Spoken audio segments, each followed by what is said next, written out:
光，让我们见识。天穹主确实不凡，和古僧舍利子接气中恩贵。女正主。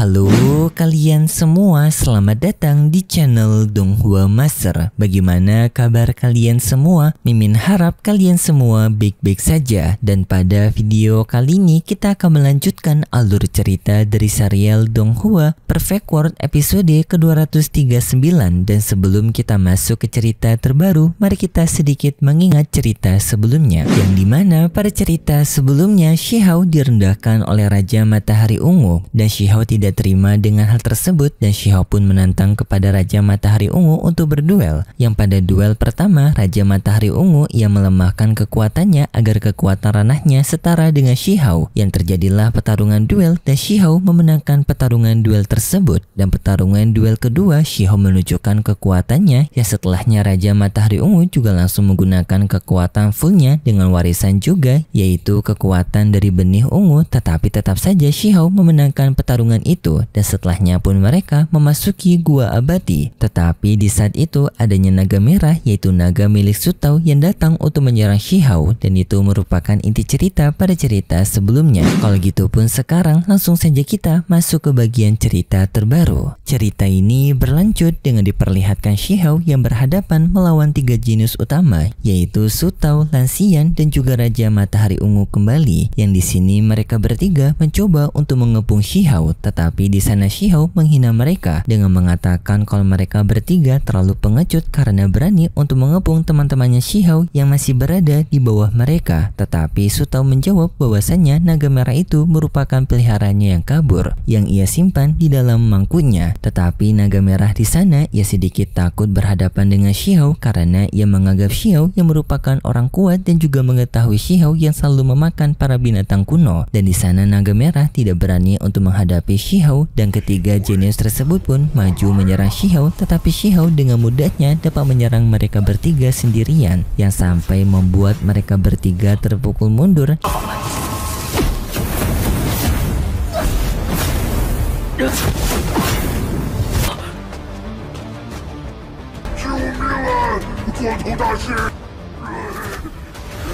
Dan setelahnya Shihao mengambil naga merah tersebut, yang membuat naga merah semakin ketakutan karena ia takut dirinya akan dimakan oleh Shihao. Di sana Lanxian yang baru pertama kali beradu kekuatan dengan Shihao, ia dibuat kagum karena ia baru merasakan kekuatan Shihao yang memang beneran kuat. Sedangkan untuk Shihao, ia telah sampai di lokasi dari kota logam abadi kuno, yang di sana Shihao dibuat tertarik karena kota tersebut seperti memiliki batasan tersendiri seperti terisolasi oleh dinding pelindung. Tetapi tak lama kemudian Raja Matahari Ungu datang duluan ke tempat Shihao dengan ia masih belum menyerah dengan atas kebenciannya yang karena sebelumnya telah dikalahkan oleh Shihao. Kini Raja Matahari Ungu kembali ingin menantang Shihao berduel dengan ia kembali menggunakan serangan berupa sebuah pedang raksasa yang dari pondasi benih dao ungunya. Tetapi di sana Shihao merasakan kekuatan dari Raja Matahari Ungu lebih lemah daripada pertarungan di luar sebelumnya, dan di sini pun Shihao menduga bahwasannya kekuatan dari Raja Matahari Ungu bisa melemah karena mungkin pengaruh dari gua abadi ini. Dan di sana pun Shihao langsung melawan balik Raja Matahari Ungu dengan kekuatan tubuh raksasanya. Dengan hanya sekali serangan, Shihao dapat mematahkan serangan dari Raja Matahari Ungu yang sekaligus membuat ia juga mengalami luka. Dan tak lama kemudian muncul Lanxian yang datang juga untuk menyerang Shihao. 光，让我们见识。天穹主确实不凡，和古僧舍利子接气中。 Dengan di sana Lanxian menyerang Shihao menggunakan energi bintang dengan digabungkan dengan serangan dari Sutao yang menggunakan harta gucinya, yang mereka berdua mencoba untuk menekan Shihao. Tetapi Shihao dengan segera menggunakan kekuatan dari roh primordial evolusinya untuk melawan balik serangan gabungan mereka berdua, yang hal itu berhasil.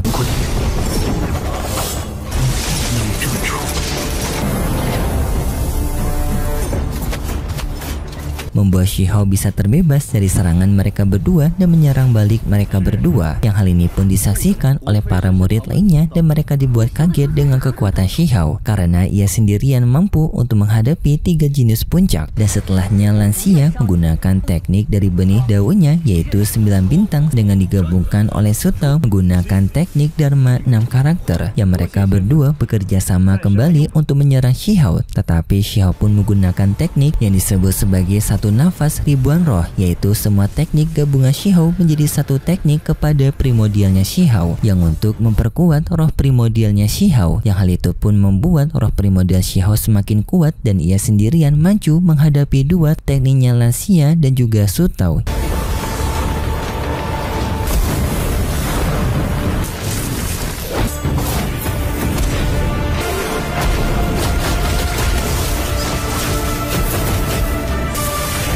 Yang masing-masing dari teknik tersebut dapat dihancurkan oleh roh primordialnya Shihao dengan hanya satu kali serangan saja. Dan Shihao juga sampai memiliki kesempatan untuk menewaskan Sutao, tetapi Shihao tidak menewaskan Sutao. Yang setelahnya pun mereka mengakhiri pertarungan. Dan di sana tanpa Shihao, walaupun ia memenangkan pertarungan ini, tetapi teknik yang baru saja ia gunakan tampaknya masih belum stabil, yang membuat tubuhnya Shihao hampir kesulitan untuk menggunakannya. Tetapi berkat dari tubuh benih membuat Shihao bisa meminimalisir efek samping dari teknik tersebut. Dan di sana pun Sutao mengagumi kekuatan Shihao. Ia ingin bertanya langsung kepada Shihao apakah benar Shihao telah menempuh jalan dari tubuh benih. Shihao membenarkan hal tersebut, yang seketika hal itu pun membuat semua orang yang mendengarnya kaget sekaligus senang, karena dengan hal ini maka mereka semua diberikan harapan baru dengan kekuatan Shihao yang akan bisa untuk bertarung melawan dunia luar. Setelah pertarungan tersebut, Shihao menyusul ke tempat rombongan lainnya yang berada di kota peri bawah tanah, ataupun versi novel disebut dengan kota logam abadi. Di sana Shihao dibuat kaget karena para rombongannya masih belum memasuki kota tersebut. Dan untuk teman-teman Shihao bersama dengan rombongan lainnya dari Akademi Tianzhen, mereka semua dibuat kaget sekaligus senang dengan kehadiran Shihao, apalagi melihat kondisi dari ketiga jenius lainnya yang berada di kondisi terluka membuat mereka sadar bahwasanya Shihao telah memenangkan pertarungan melawan 3 jenius. Mereka pun langsung memberikan sorakan gembira atas keberhasilan Shihao. Dan Shihao kembali bertanya kepada mereka kenapa mereka tidak masuk ke dalam kota peri. Mereka menjawab bahwasanya kota itu sekarang sedang disegel dan mereka tidak bisa masuk. Dan Cao Yusheng menduga mungkin mereka membutuhkan sebuah kunci, yang mungkin kunci tersebut berasal dari kota peti harta yang telah Shihao temukan waktu berada di luar permukaan sebelumnya. Shihao melihat segel dari kota itu, dan di sana Shihao melihat salah satu simbol dari segel tersebut yang mirip dengan kotak peti harta yang Shihao temukan. Shihao pun mengeluarkan kotak peti harta itu, yang di sana kotak peti harta memiliki simbol yang sama dengan segel pintu tersebut, yang simbol itu saling berinteraksi, membuat Cao Yusheng mengira kotak peti harta yang dimiliki oleh Shihao memang benaran merupakan kunci pintu masuk dari kota peri ini. Dan setelahnya Shihao pun mencoba untuk membuka segel tersebut menggunakan pukulannya.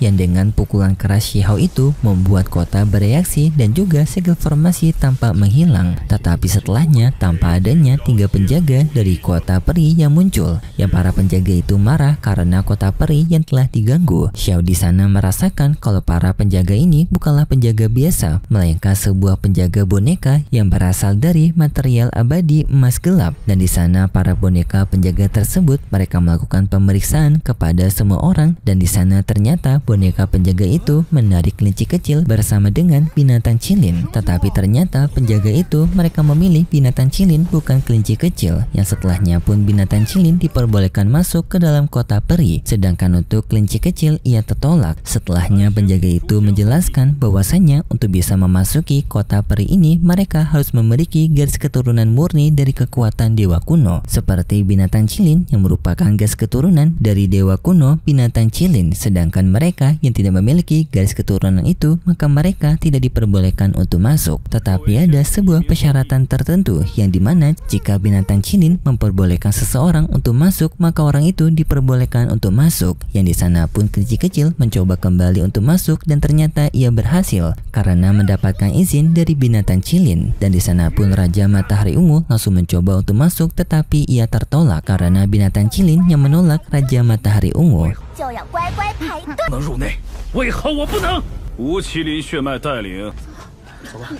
Dan setelahnya pun orang-orang yang ingin memasuki kota peri, mereka berbaris untuk mendapatkan izin dari binatang cilin dan banyak dari mereka bisa masuk yang dekat dengan binatang cilin. Di saat Modou yang ingin masuk, tiba-tiba saja ia tertolak dan terdeteksi kalau Modou merupakan garis keturunan dari dunia luar, yang hal itu pun seketika membuat para penjaga waspada kepada Modou. Tetapi Shihou menjelaskan kalau Modou merupakan orang buangan, dan di sana penjaga itu bisa melihat bahwasanya ada hubungan Shihou dan juga Modou, yaitu hubungan majikan budak, yang membuat penjaga kota menyadari bahwasanya Modou berada di bawah kendalinya Shihou. Dan di sini pun penjaga memperbolehkan Modou untuk masuk, tetapi adanya persyaratan lain, yaitu batasan wilayah, yang artinya Modou hanya diperbolehkan memasuki di wilayah batasan tertentu. Dan sedangkan untuk ketiga jenius lainnya, yaitu rombongan dari Raja Matahari Ungu dan Kecil, akan tetap memberikan mereka izin masuk, tetapi dengan batasan waktu. Hal itu pun membuat Raja Matahari Ungu menjadi kesal. Setelahnya pun rombongan Shihou bersama dengan lainnya, mereka memasuki duluan dengan mereka mencoba untuk mencari harta karun di kota tersebut. Tetapi setelah mereka melakukan penelusuran di kota peri, mereka sama sekali tidak menemukan adanya harta berharga. Rombongan Shihou kembali berkumpul, mereka juga melaporkan mereka tidak menemukan harta apapun di wilayah ini. Dan di sana pun wanita rubah menyarankan kepada Shihou untuk mencoba membuka kota peti harta, mana tahu kota itu dapat mengeluarkan reaksi kembali seperti sebelumnya, yang mungkin dapat memberikan petunjuk kepada mereka mengenai harta karun di kota peri ini. Shihou setuju untuk mencobanya. Ia mengeluarkan kotak harta tersebut, yang ternyata kotak harta itu justru bisa terbuka, yang di dalam kotak harta itu adanya binatang kura-kura banzeng, ataupun bahasa novel disebut dengan kura-kura ortodoks, yang mereka ketahui merupakan obat mujarab yang dapat mengisi kembali energi chi mereka. Namun tanpa kura-kura ortodoks itu, ia sekarang berada di kondisi lemah dengan ia mengakui kalau ia sekarang sedang kehausan. Tetapi tak lama setelahnya, binatang kura-kura ortodoks ia mencium adanya aroma air yang sangat kental, yang membuat binatang kura-kura itu dengan segera menuju ke tempat lokasi air. Cao Yusheng mengetahui kalau binatang kura-kura ortodoks itu tidak mencium aroma air biasa, melainkan aroma air obat mujarab, dan mereka mempercepat pengejaran mereka kepada binatang kura-kura ortodoks itu, yang mana tahu binatang kura-kura malah akan menghabiskan cairan obat itu sendirian. Setelah mereka sampai di lokasi tersebut, ternyata lokasi itu merupakan kolam dari air mujarab. Dengan di sana Xiao melihat adanya tanaman teratai abadi yang merupakan tanaman obat langka. Tetapi di sini Xiao sedikit khawatir apakah penemuan dari harta ini merupakan sebuah pengaturan yang telah diatur oleh orang lain. Yang tak lama kemudian rombongan dari Raja Matahari Ungu, mereka telah diperbolehkan masuk dan mereka juga langsung dibuat bersemangat dengan adanya kolam obat mujarab. Yang di sana Cao Yusheng langsung meminum air kolam itu, yang memberikan efek peningkatan dan juga pemulihan kepada tubuhnya Cao Yusheng.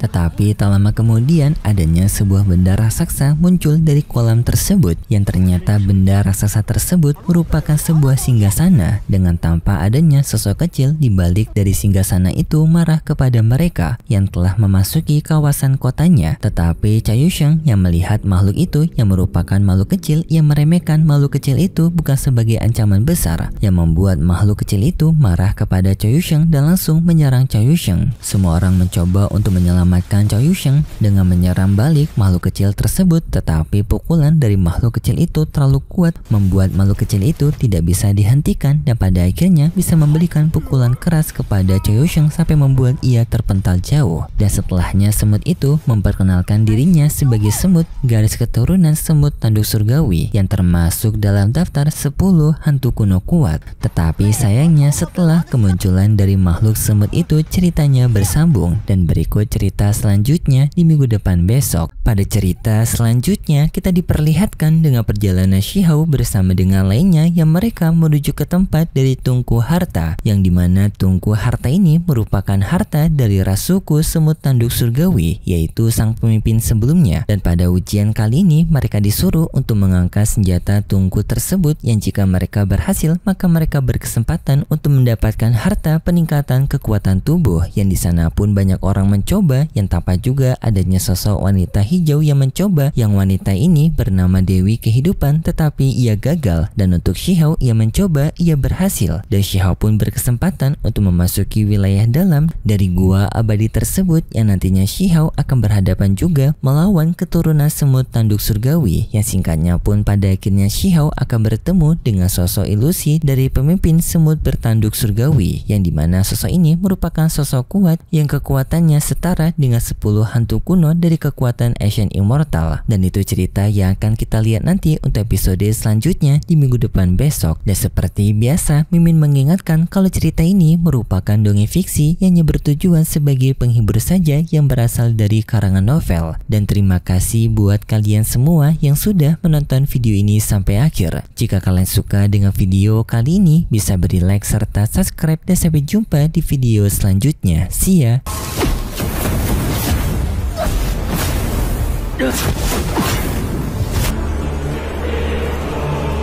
别干扰后续寻迹。